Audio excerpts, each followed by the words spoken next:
Դե ըստ էության առավել եւս եթե մեզ հաջողվի փորձառու եւ հեղինակավոր օպերատոր ներգրավել, սա նշանակում է, որ Հայաստանի արվեստի շուկան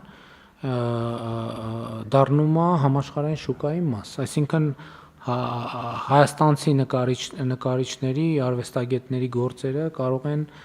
միջազգային առևտրում արդեն ավելի մեծ ներկայություն ունենալ։ Տիկին Անդրեասյան, բայց ես սխալ եմ հիշում, որ մենք այնուամենայնիվ ժամանակակից նկարիչների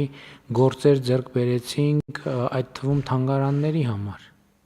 Այո, որոշ գործեր իմ նշած այս շուրջ 30 արժեքների մեջ կան եւ ձեռք ենք բերել օրինակ պատկերասրահի համար, մեր մյուս թանգարանների համար, բայց նաեւ այս գործընթացը մեզ ցույց տվեց ինստիտուցիոնալ խնդիրները, որ կան, այսինքն այո, իհարկե մենք այդ աշխատանքը ներողություն, որովհետեւ վաղը հարց է ծագելու, բա ինչի է քեզ նկարին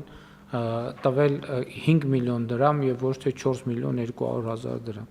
Դե արի հակակոռուպցիոն կոմիտեին բացատրի, թե ինչի ոնց է ձևավորվել այդ գինը, բայց մյուս կողմից մենք այդ մասին քննարկել ենք, որ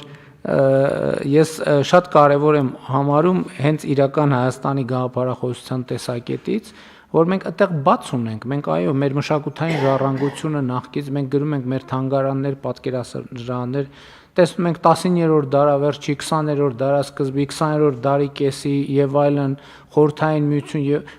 անկախ Հայաստանը, Հայաստանի Հանրապետության արվեստը մեր թանգարաններում շատ քիչ է ներկայացված ու բան չի, եւ սա կապ ունի այն խնդիրների հետ պետականության եւ անկախության ընկալման, որի մասին մենք խոսում ենք։ Մենք մեր աշակերտներին էլ խթանում ենք, որ գնան թանգարաններ եւ այլն, գնում են այդտեղ տեսնում են, այո, շատ կարեւոր ժառանգություն են տեսնում, բայց անկախությունից հետո բանա, բաց է, վակուում է, չկա էլ ոչ մի բան։ Հայաստանում արվեստ չկա, մշակույթ չկա, ստեղծագործություն չկա, ոչ մի բան չկա։ Եվ սա լուրջ խնդրեմ է եւ այո, մենք պետք է այդ ֆոնդերը համալրենք։ Չմոռանաք հավանել տեսանյութը եւ բաժանորդագրվել Civic AM-ի YouTube-յան էջին։